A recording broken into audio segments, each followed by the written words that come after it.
Hi, welcome to my YouTube channel. Eto nga pala si Swordman Hua Recap. Huwag kalimutan mag-like at subscribe para updated ka sa mga bago natin upload. Simulan na natin, let's go! Dahil sa mabilis na pagpidol ng ating bida nagawa niyang matano ang mga kawatan. Lumiko ang ating bida na tila may plano at napansin niya ang isang kotse na nakaparada at ginamit niya itong bilang isang rampa para makasampa siya sa taas ng pader. Bagong goal na naman. Wow, ang galing mo! Hayes, magpalit na lang kaya tayo ulit ng kakampi. Buweset, ayoko na sabay sipa sa bola pa itaas. Wow, tignan nyo. Ang galing niya. Parang Attack on Titan lang kaso bike ang gamit. Pinapaandar niya yung bike niya sa pader. Wow, ang galing naman niya, hindi siya nalalaglag. Nailigaw ko na ba yung buwisit na yun yung nasa bike? Habulin ba naman ang motor gamit ang bike? Haha, ang tanga naman. Tuloy-tuloy lang ang ating bida sa pagpidal, naka-focus lang talaga siya sa paghabol sa mga kawatan. Dahil sa magaling na pagpedal ng ating bida, nakita niya na rin ang mga kawatan. Matibay itong loko na tamuntik na akong matakot ha. Hahaha, yung buwisit na loko na yon. Tignan mo, mukhang nababaliw na siya talaga. Di na ako makikipaglaro ng LOL sa'yo sa susunod, manloloko ka. Hindi ako nanloloko nun, dapat kasi pumunta ka kaagad para natulungan mo ako. Nabigla ang bata dahil sa nakita niya dahil dun nalaglag ang kinakain niya na ice cream. Tignan mo yung nasa itaas. Nagpamalas ang ating bida ng isang kahanga-hanga na galing sa pagbike, parang lumilipad na siya. Napanganga na lang ang mga bata dahil sa labis na gulat at kung ano-ano na sinasabi. Napangiti na lang ang ating bida dahil tagumpay ang kanyang paghabol sa mga kawatan. Habang ang mga kawatan naman ay nabigla din sa pagsulpot ng ating bida. Tuluyan na bumagsak ang ating bida sa mga kawatan at buti na lang meron basurahan na kahit papano nabawasan ang impact dala ng pagkakabangga. May bike na nahulog galing sa langit. Ano yan, hindi naman siya patay, di ba? Bumangon na ang ating bida habang nataranta naman ang mga bata dahil sa pagkabangon ni Jay. Aray, yung likod ko. Buwisit na baliw. Labis na nasaktan ang mga kawatan sa nangyari. Bigla naman tinitigan ng masama ni Jay ang mga kawatan at parang naghaamon ng isang away. Mukhang nasindak ang mga kawatan sa ginawang pagtitig ng ating bida. Gagawang baliw, Tara, umalis na lang tayo. Yung motor ko. Buwisit, bakit puro kamalasan na lang ngayong araw? Nakita na ni Jay ang bag at pinulot ito. Napalingon ang ating bida dahil may parating na kotse. Huminto ang kotse at bumaba ang may-ari ng bag. Ayos ka lang ba, tanong ni Shelly. Di naman sumagot ang ating bida at humawak lang sa may helmet. At sabay inabot na niya ang bag na nakuha niya sa mga kawatan. Tara, punta tayo sa hospital, salita ni Shelly. Ang ating bida naman ay tila walang pakialam, ayaw niya pumunta sa hospital at sinabi ayos lang siya. Ayos ha, hindi mo ba nakikita yang dugo sa mukha mo, Tara na? Wala na nagawa si Shelly dahil sa pagmamatigas ni Jay na ayaw niya sumama sa hospital para magpagamot. Binitbit na ng ating bida ang kanyang bike at naglakad palayo. Bumalik naman ang eksena, kaladang. Kausap ni Yunha si Jay. Hoy, bakit ang tagal mo? Anong may aksidente? Ayos ka lang ba? Sige, wala tayong magagawa dyan, ako nang bahala dito. Bakit, may nangyari ba? Tanong ni Dom. Oo, sa tingin ko na aksidente siya habang nasa bike niya papunta dito. Sinabi niya na hindi siya makakapunta. Ngayon kaya sa susunod na lang yung meeting natin. Anong mayroon kay Jay, napahamak ba siya? Tanong ni Mia. Base sa boses niya, hindi naman siya mukhang napahamak, pero wala naman siyang masyadong sinabi sa akin, salita ni Yuna. Ano, baka naman ayaw niya lang pumunta kaya gumawa siya ng palusot, salita ni Taba. Hindi siya ganoong tao para lang magsinungaling para lang matakasan yung mga responsibilidad niya, salita ni Yuna. E di manatili muna ng saglit tayo dito tapos umalis na tayo. Sayang ngayon na sana yung pagkakataon kaso nagkagulo pa. Anong pagkakataon yan? Tanong ni Dom. Hindi mo na kailangang malaman salita naman ni Yuna. Pupunta lang ako sa banyo saglit salita ni Mia. Nagpunta na sa banyo si Mia at parang nadismaya dahil ang crush niya ay hindi nakapunta. Piling ko walang kwenta yung araw na ta. Sana ayos lang si Jay. Napahinto si Mia dahil may tumawag sa kanya.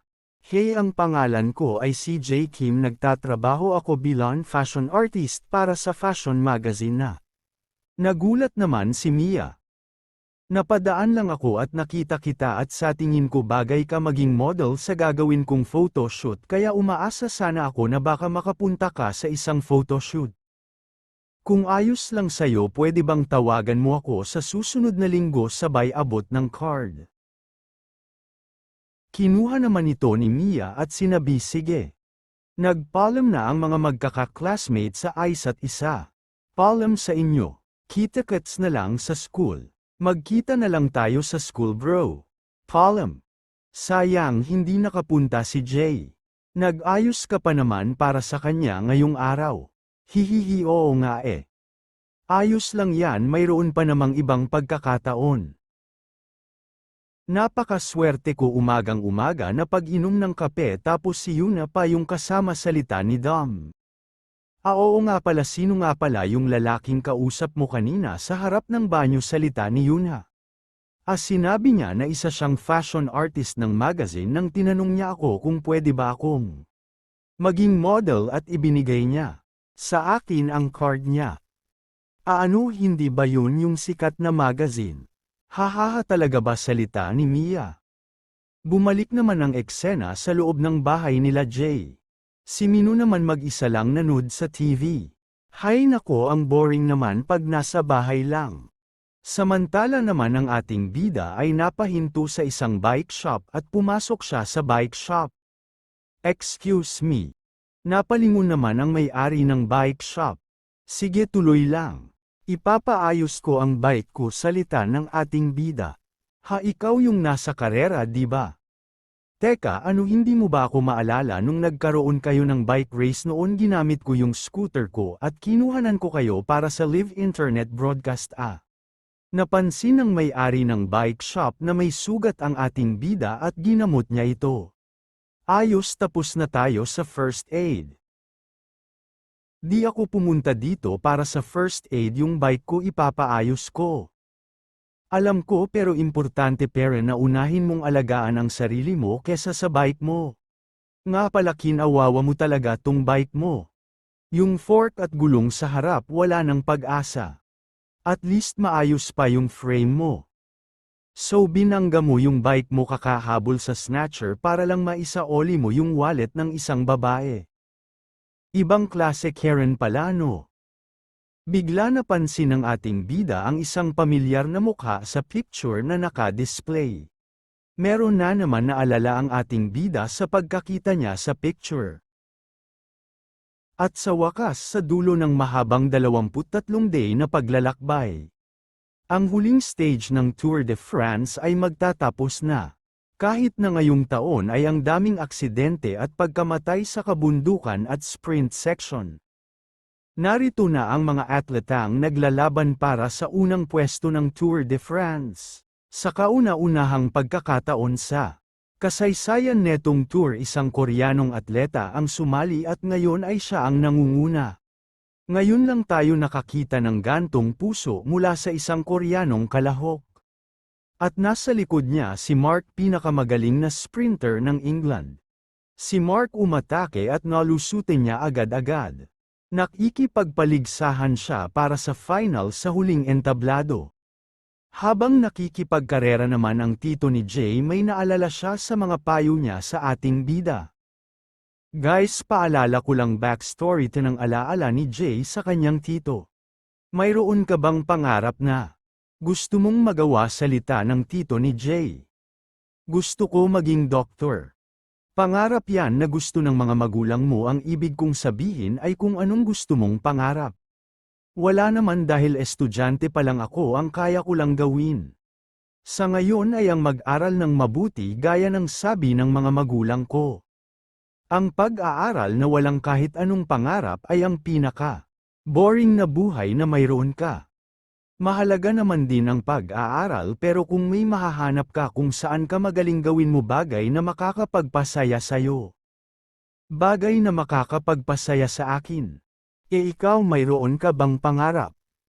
Gusto kong tumayo sa ibabaw ng lahat at sa buong mundo. Posible ba yon? Tanong ng ating bida. Hindi ako sigurado kung posible yon. Pero, walang imposible.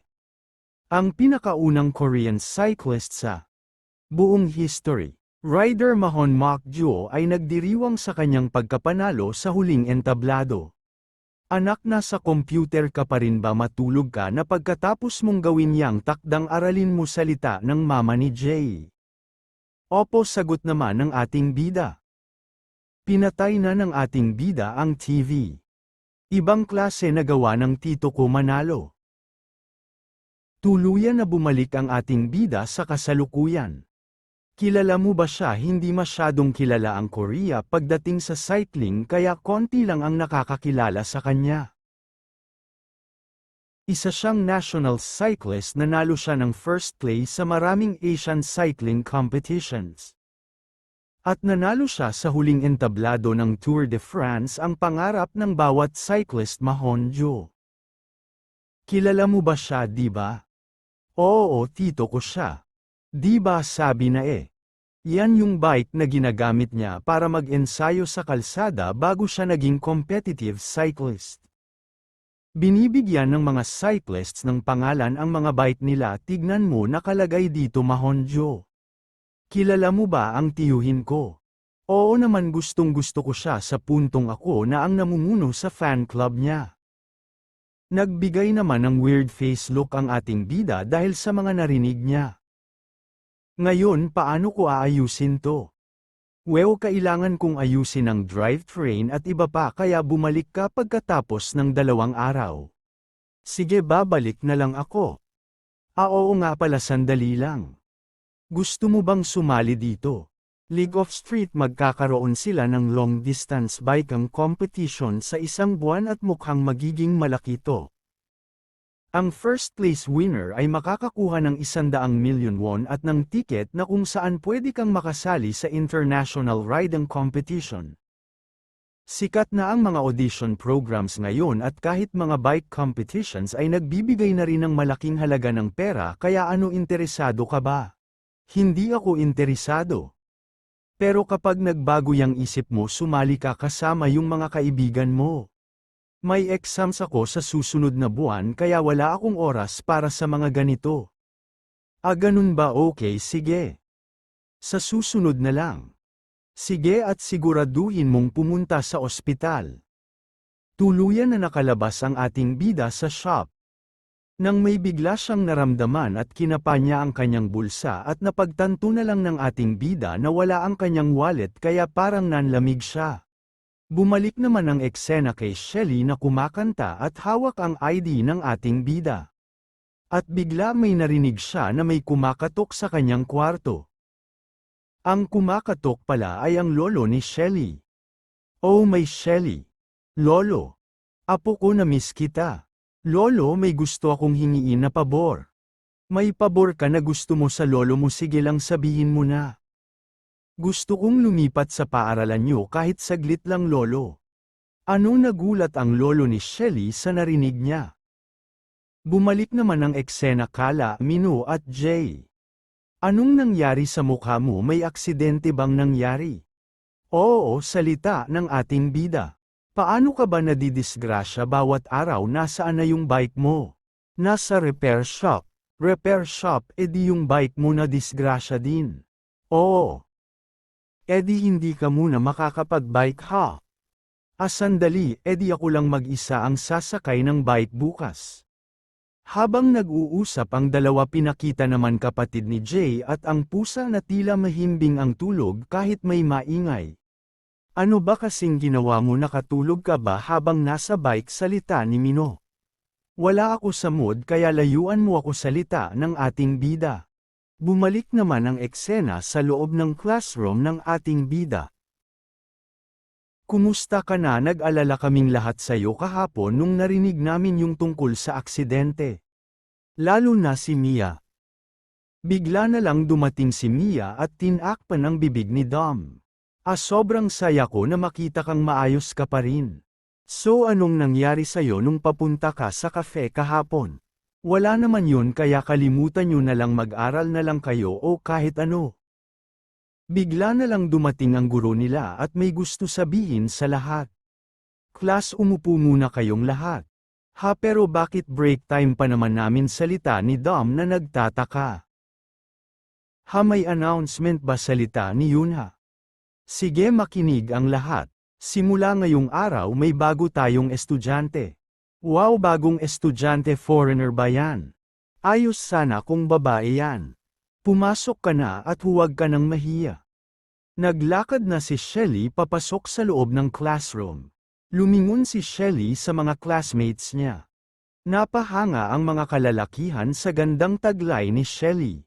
Nanggaling siya sa England at lumipat siya sa paaralan natin. Nandito lamang siya sa Korea para sa isang semester, kaya tulungan niyo siya at maging mabait kayo sa kanya. Ngayon magpakilala ka na. Tawagin niyo na lang akong Shelly. Mahilig akong maglakbay at gusto ko rin ng cycling. Ikinagagalak kung makikilala kayong lahat. Nagsigawan ng mga many akis dahil sa pagkita nila kay Shelly. Ayos, may anghel na napunta sa klase natin. Sinigaw ng mga loko ang pangalan ni Shelly. Samantala naman ang mga babae ay tahimik lang. Mga siraulo talaga kayo, salita ni Yunha. Habang si Mia naman ay tulala. Hihihi, maganda siya, pero si Yuna pa rin ang nag-iisang babae para sa akin, salita ni Dom. Pinakita naman ang ating bida na tahimik lang na nag-aaral. Samantala naman si Shelly, nakita na niya ang hinahanap niya kaya napangiti na lang siya sa tuwa. Ano ba tung ingay na to, salita ng guro. Napansin naman ng guro ang principal na nakatingin sa classroom. Sir, walang nakaupo sa tabi ko. Wow, ang hot niya. Dahil sa mga narinig ng gigil ang principal. Mga bastos na loko, ayoko yung mga pagtingin nila sa aking Shelly. Sir, ano ginagawa niyo dyan? Tignan natin kung saan kang pwedeng umupo, salita ng guro. Ako na ang hahanap sa uupuan ko, salita ni Shelly. Sabay lingon kung saan nakaupo ang ating bida. Naglakad na si Shelly papunta sa ating bida. Huminto siya kung saan ang ating bida. Nagulat naman si Jay dahil nakahinto si Shelly sa may upuan niya. At bigla na lang hinalikan ni Shelly ang ating bida sa pisngi. Dahil sa mga kaganapan, labis ang gulat ng mga kamag-aral ng ating bida dahil sa paghalik ni Shelly kay Jay. Kahit si Yunha, Dom at si Mia ay napatulala. Nagsigawan sa galit ang mga lalaki dahil sa mga nakita nila. Kakararating niya pa lang dito at may nakuha na agad siyang halik. Buwisit na student president. Dahil naman sa galit ang lolo ni Shelly, nakalmote niya ang pader dahil sa labis na selos. Anong mayroon doon sa dalawang yun? May nangyayari ba sa class 1, salita ng isang student? Tara, tignan natin. Oh, may Shelly, ang kapal niya. Para halikan ang aking Shelly, salita ng lolo ni Shelly. Dahil sa labis ng galit na nararamdaman ng lolo ni Shelly, parang nawalan siya ng malay saglit. Ang munti kong Shelly ay hindi naging interesado sa mga lalaki at bakit ngayon, Diyos ko, ano te, salita ng lolo ni Shelly. Sir, ayos lang ba kayo? Napaluha na lang ang guro nila, di ata tanggap ang mga nangyari. Anong ginagawa niyo? Nandito tayo sa paaralan. Ano yun? Sabay punas ng ating bida. Hindi ako nakapagpasalamat sa iyo nung kinuha mo yung bag ko sa mga magnanakaw na yun. Heto, wallet mo, nahulog mo to. Kahapon kaya kinuha ko para sayo. Lumingon naman si Shelly sa isa sa mga estudyante. Hoy ikaw, salita ni Shelly. Bakit? Sagot naman ng student. Pwede bang lumipat ka ng upuan? Gusto kong umupo dito. Sige pasensya na ang bastos ko naman isang single na lalaki na humaharang sa inyong magkarelasyon. Hindi siya nakapunta sa meeting dahil sa babaeng yan. Si Mia naman ay parang gumuho ang kanyang mundo dahil sa mga nakita niya.